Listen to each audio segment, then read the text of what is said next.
What is up, everyone? It's that time again.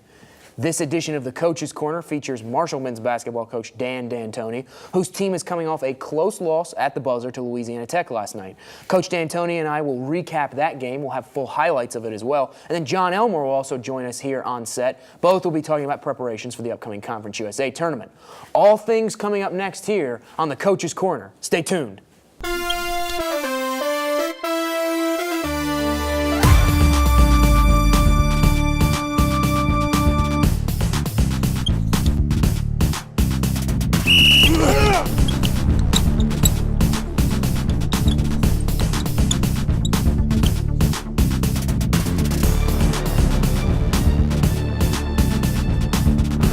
Hello and welcome. I'm your host, Jake Griffith, and this is the Coach's Corner here on MUTV. We'd like to thank you for taking time out of your busy day to join us back here for another edition of the Coach's Corner. Before we get to the interview with Coach D'Antoni and Jon Elmore as well, who will be joining us a little later, we have full highlights of the game against Louisiana Tech. Marshall lost at the buzzer last night, but let's not go any further than that. Let's take a look at those highlights and check out what happened. So as we said, Louisiana Tech coming here to the Cam Henderson Center to take on your Marshall Thundering Herd. We'll pick it up in the first half of action. And Marshall, they had that on-ball defense going early on. We'll see some bodies flying around. Austin Loop had forced it out.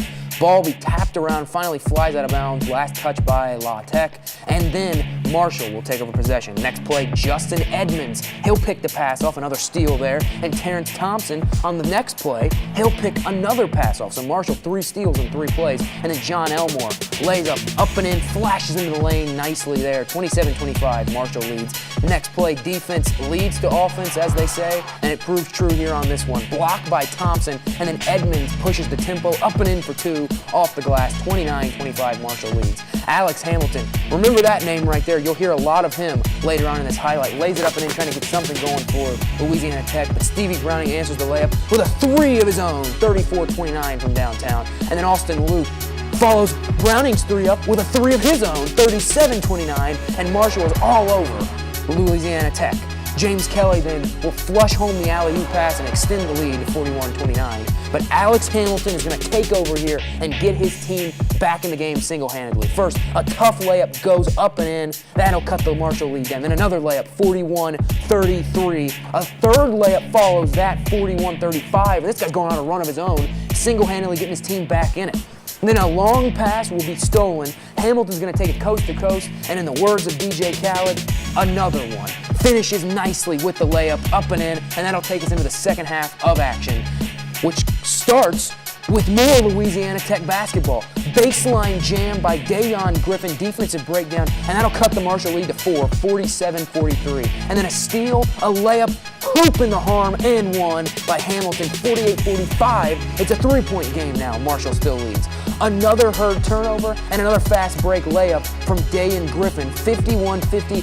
La Tech leads for the first time all game, and then Kelly comes right back down. 3-pointer, 58-57, Marshall leads. Hamilton, though, he's going to drive into the lane and he kicks back out to Derek Jean. And money from downtown, 87-85, Marshall leads. And then Hamilton, he's going to call his own number, 93-92. MU still on top, but Hamilton cuts into the lane. It goes 94-93, La Tech leads. Marshall's going to have to call a timeout. Game plan is get the ball to none other than James Kelly. He would miss the first, makes the second, and ties the game at 94 all. The clip you're going to see, the buzzer beater at the end from half court, Alex Hamilton drills it from half court, and that gives Louisiana Tech the win, 97-94 at the Cam Henderson Center. You'll see Hamilton there getting mobbed as Marshall falls by the final score of 97-94. What an action-packed game the entire time. And if you missed it, you missed a great one at the Cam Henderson Center.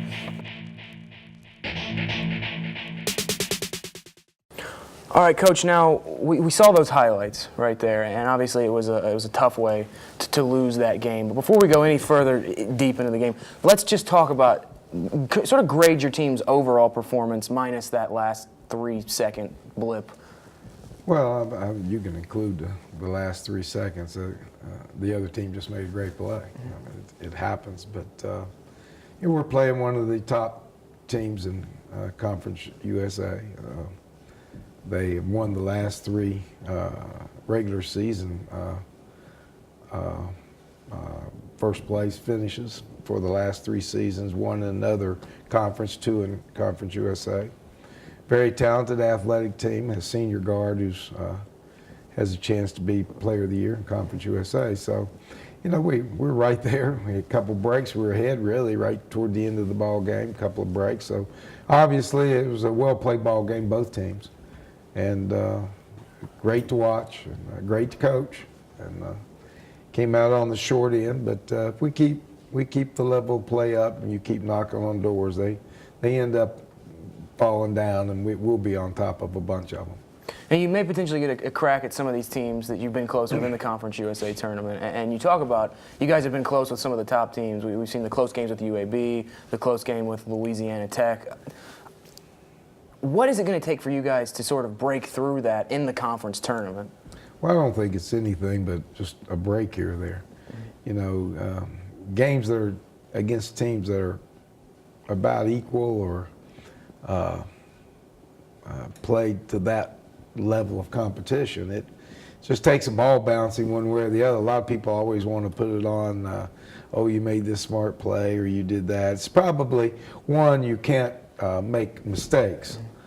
But at the other part of it is, you know, they did something that you can't take away, and they did it that night. We'll do it the next night, and it's just getting it at the right time. And I think winning for a while, your program is won for a while, that happens more often. We're a building program. We've opened a lot of doors that we were shut earlier for the last 7, 8 years, and just takes time. And but our kids are playing hard and representing Marshall the way he's supposed to, and good things will come up. So we talked about last game just a little bit. Let's talk about the next game. It's senior day coming up on Saturday against Southern Miss. We had Coach Daniel in here earlier this week talking about his senior day, and we talked about how emotional of an atmosphere that is. Sort of talk about that, because you know you're a former player yourself, right, and you've experienced it firsthand, on both sides of the ball, how emotional it can be. Right. Well, it is emotional in some ways, and you know, I'm not that kind of person, to be honest with you. I kind of take one day at a time, and whatever it is, it is. But I will say this: the two young men that are leaving, Justin Edmonds, has been one of the toughest individuals I've been around. He's had 3 knee operations that most people would have quit after the first one. Almost everybody would have quit after the second one, and he's still playing. And he had a reduced role from what he was last year. He got an award last year, but team has gotten a lot better, and he started out slow because of the knee operation. He got behind, and but he didn't quit. He practiced hard every day, and is an asset to the program and to the school. And a real tough kid. James Kelly, one of the best athletes ever to come through, putting up numbers that haven't been seen since 1970s with Russell Lee, who was #1 pick by the Milwaukee Bucks. And people should come out just to see it for one more time. And but this whole team is fun to watch. We'll miss those two guys as seniors, but I think James will have something afterwards, and I'm sure Justin's going to do well in his life. And you know, I do want to talk about Justin for a minute, because of the two, obviously, James gets the majority of the press. Like you said, he's putting up numbers we haven't seen in quite some time. But Justin is just as important to this team as James is. And we saw it last night. Justin had a good game against Louisiana Tech. Talk about the impact that he has on this team. Well, we don't, we don't treat 1 through 15. We don't treat people different. They come to practice. Everyone is important. We try to emphasize that.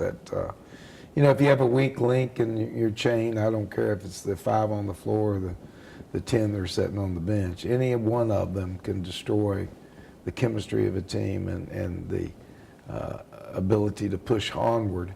And a lot of times it's harder from the bench to maintain that focus and that effort than it is from the floor. people who are on the floor, they get accolades, people cheering them, and they get to see their picture in the paper. The ones on the bench have to come to work every day. They don't get the accolades. And it's really a test of who they are. And Justin's lived up to all of that and more.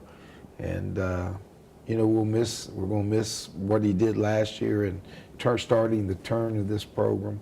And we're going to miss him from this year, being a support role person. But again, like I can insert him at the end of any game because he works so hard in practice and he's always ready. So it is emotional in that sense. I'm not a real emotional person, but it's more to me, you know, just a warm feeling knowing that they're giving their best, and I think they've enjoyed this year.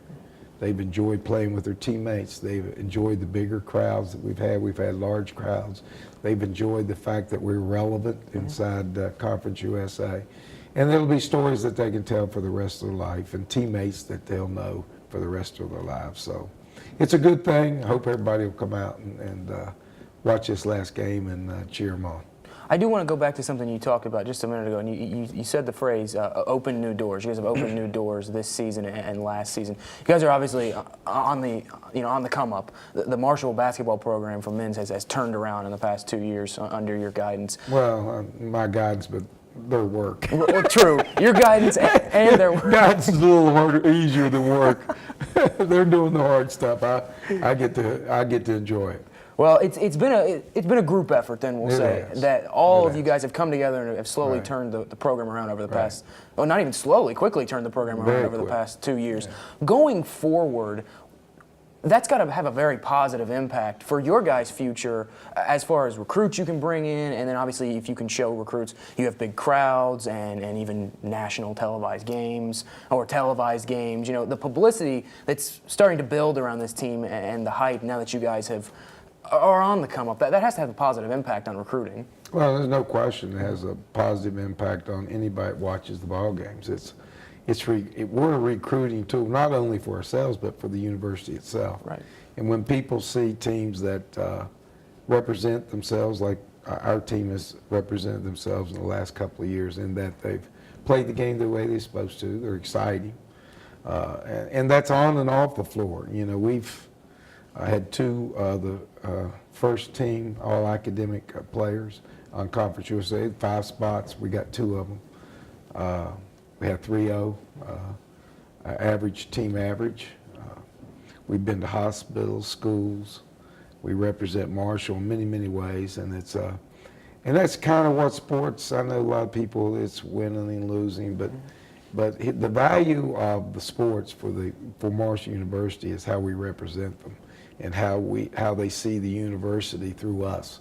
And we're on TV a lot, and we're in the newspaper a lot. And if we give a positive image, represent Marshall positively, it increases enrollment.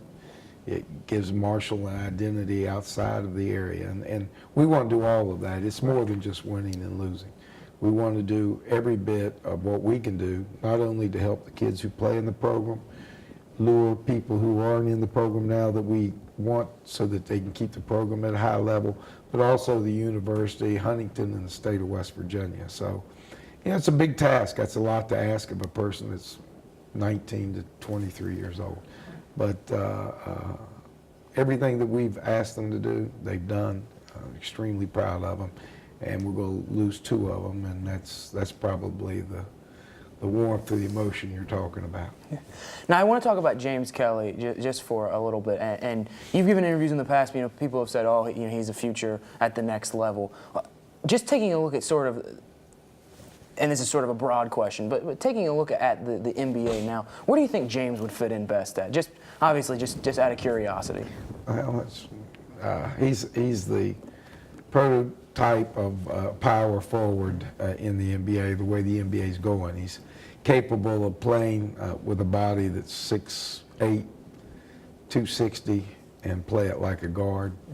Kind of, if you watch the Golden State Warriors, the green fella, he's very similar to Boris Diaw for San Antonio, but he is the prototype of how the NBA is trending and wanting power forwards to be. Spread the floor, shoot threes, put it on the floor, be able to dribble, yet be able to do a pick and roll and play inside too. He has all of that, and he has a good chance if certainly for Europe. If he can develop a little bit more of his game, a little bit more discipline with his work ethic and how he approaches the game, then there are not too many bodies. He had some good DNA. There are not too many bodies like his, and he'll be successful at that level if he can get the approach that he needs and the focus that he needs to play the game. We'll get you out of here after this one, and this is just something that I like asking coaches. Again, we had Coach Daniel on Tuesday. That's a tough follow-up. He was a nice guy. He's a good guy to have on here and talk about You and don't pick know his him brain. real good, though, do you? Well, I know him real good. That was. I think that's probably my first interaction with Coach Daniel. He's a great guy. He is. He was a good interview and really good guy to pick his brain. You both guys are real good guys to pick your brain, especially from the basketball sense. Don't pick mine. I need some for Saturday. Well, we'll ask one more question about Saturday after this, but I do want to ask you this. And there's talk about changes that need to be made to the men's level of college basketball. We hear guys like Jay Billis talk about how scoring is down, rules need to be changed. You see that they changed rules in women's basketball. They went to 4 quarters. There's been talk of reduced shot clocks. Is there anything in your eyes as a head coach at the NCAA Division I level that needs to change with men's college basketball in order to quicken the pace, change it up, increase scoring, any of those? Well, you can make all the rules you want, but you still have 3 referees that have to manage the game. And the better quality of that and the more consistency that you have in that obviously makes for a better game. The rules have set up now for the type of game that we play, which is open, spread, fast pace, a lot of scoring. Now, the rules are there, but rules are rules. Right. They have to be applied, and then you become the good part or the victim of that being managed. So, but there are a couple of rules I would like to see them pick up from the NBA that would help the college game and help referees be more consistent. One, if you're driving to the basket and you pick the ball up and they foul you after you pick the ball up and you go into shooting, it's an automatic 2-shot foul. Right. Now it's a judgment call as to you can pick it up, but now there's a gap between when you're actually shooting and when you pick the ball up, started in your motion, as to whether it's shooting or non-shooting. And it's so much more definite if you don't take another dribble after you pick it up and go on to shoot, automatic 2-shot foul. So that would be one thing. The other thing is the arc and just making sure that that judgment call by referees is better, that they maintain the rule there a little bit better. And that's, other than that, like I say, the rules are in place. It's the managers of the rule that will make it either good or bad. And then they do, for the most part, they do. It's a tough job. And for the most part, they do a great job. Their job really is tougher than mine on the court each night. So, I feel for them all at the same time they can feel for me, because my job depends on them being good. Right. Now, I want to talk about those referees for a second and talk about the crowd as well. It's not the Cam Henderson Center is not a fun place to referee at. You make a mistake and the fans kind of lay into you. How, I don't want to say important, but how does it make it more fun as a coach, as a player, to have a fan base that's so passionate like that will just lay into the ref? I mean, you heard it last night. There were a lot of boo birds out last night. Well, but that's the fun of the game. Right. And whether you're home or really, I'd rather play in front of that away, even if they're booing me.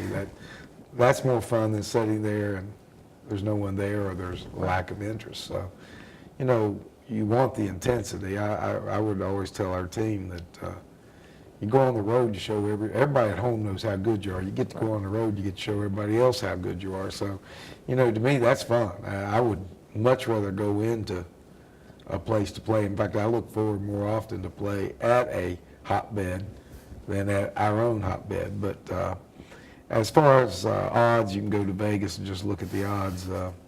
Home court advantage is huge in basketball.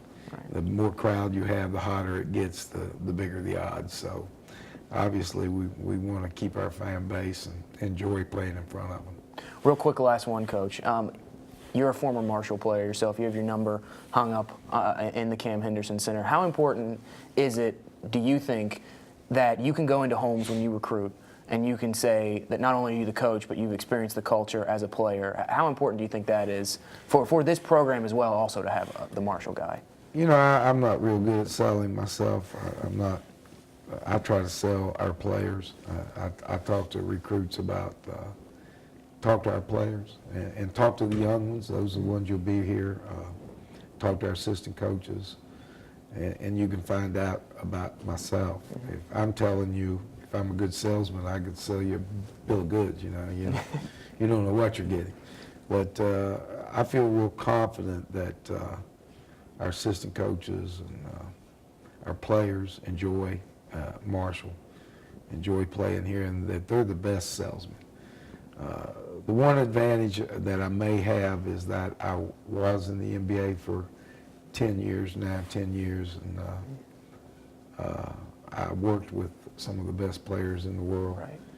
And learned a lot from them and learned a lot from the coaching staff, some of the best coaches in the world. And it's like you going to class, you know, if you're in a good one, it's going to make you better. And I was in the best, so it made me better. And I can relate that to kids. That's where they want to go. They aspire to go to that. So, Right. you know, I do have pictures hanging in my office showing me with Shaq and with Steve Nash and with David Lee and with Chris Duron, who's here. Right. And one of the reasons we got our, Chris came here was through my relationship with him in the pros.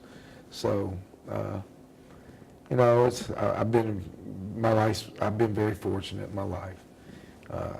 Just share what I know to the players, and I think they'll all tell you, I always tell them, but the emphasis and where we go will be on their abilities, much more so than mine. I can help, but they got to do the heavy job of giving us a successful program here at Marshall University, and they've taken the challenge. We've moved this program leaps and bounds from 2 years ago, or when I first got here, but not just on the floor, but in its way people, its image in the school, the type of kids that we have. Again, our team is made up of college students who go to class, just like everybody else, who are successful in class. Right.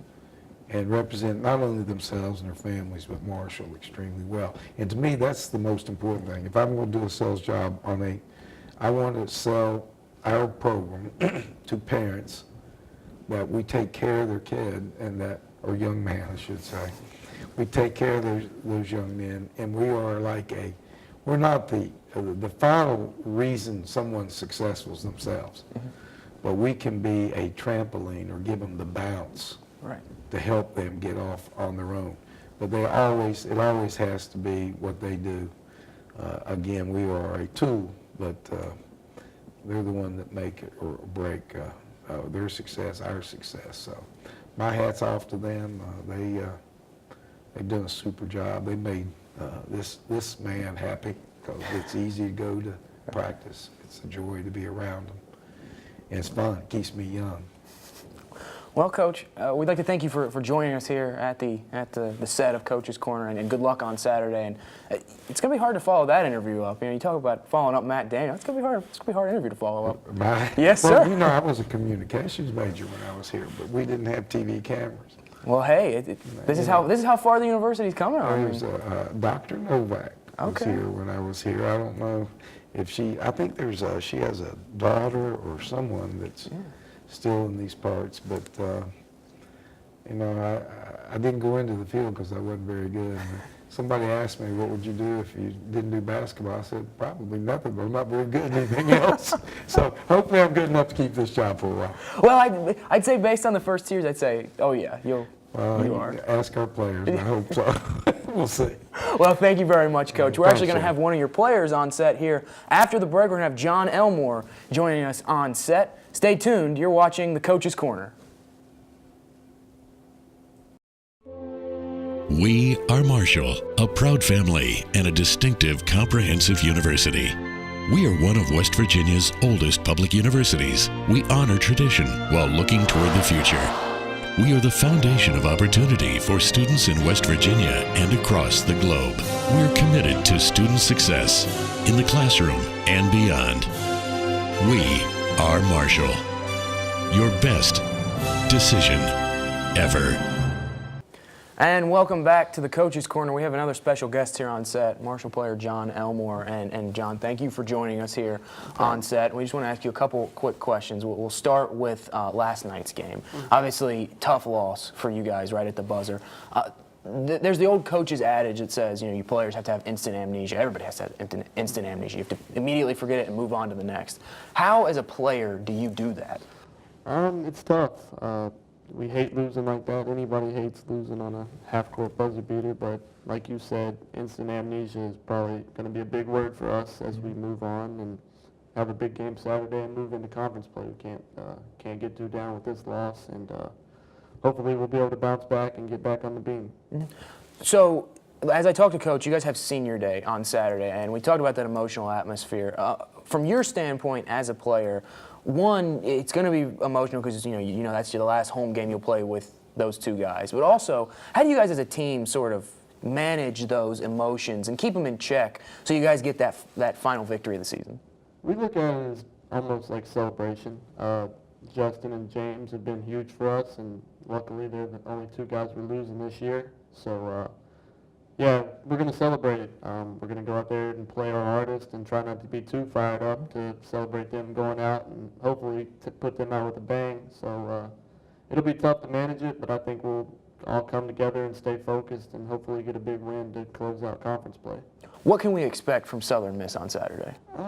They're athletic. They like to get up and down, shoot a lot of quick shots, kind of play similar to what we do. So it'll be a really tough game. Their conference record isn't that great, but we still can't sleep on them, and we need to stay focused and prepared just like any other team. Now, you guys have the conference tournament coming up, and you mentioned Southern Miss doesn't have the greatest of conference records. How do you guys not overlook that team going into the conference tournament? We kind of had experience from that earlier in the year. Like Charlotte, we went down to Charlotte, and their record wasn't that good in conference play, and they ended up whooping us. I think that really kind of laid the foundation for how we need to prepare and game plan for teams, whether they're at the top of the conference or whether they're at the bottom of the conference. So I feel this journey we've had this year has really had a bunch of ups and downs and a lot of key teaching points for us, and those will be huge as we close out the season and go into tournament play. It's staying focused and sticking to what we know how to do. I want one last question for you, Jon, and obviously another player perspective type question. Coach D'Antoni's system, you guys shoot a lot of threes. It's sort of fast-paced. You guys play some good defense. You're a prolific three-point shooter yourself. How fun is it for a guy like you? It's nonstop fun. Playing basketball my whole life, I don't think I've had quite as much fun as I've had this year. I'm lucky to have two more with him, but this system's unbelievable from a player standpoint. The freedom you get, the amount of emotion Coach D'Antoni coaches with, and how awesome it is to have him having your back 24/7, 365 days of the year. Coach D'Antoni is like a dream job for him, and it's a dream job for a player to play for him because every day you know what you're going to get from him, and it's amazing. That's probably the best word to summarize. Playing for Coach D'Antoni is amazing. Well, thank you very much, Jon, for joining us on set. We are out of time here on the Coach's Corner. I'd like to thank you, the viewers, for tuning in again to another edition. For Coach D'Antoni and Jon Elmore, I'm Jake Griffith. Until next time, everyone.